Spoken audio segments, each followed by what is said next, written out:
Tutukan mo ako doon, nagwawalis ako ha.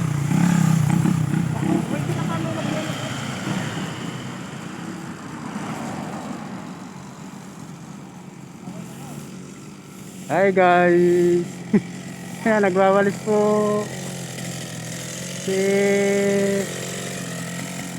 Ray. Nagwawalis po dito sa loob ng lima. Masipag po yan magwalis. Ay, baliwala dyan ang pagwawalis.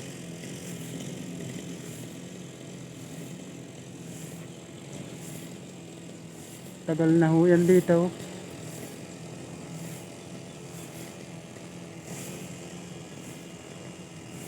Sila ang nagwawalis, tatlo magagaras ka tayo. Bye bye karsada.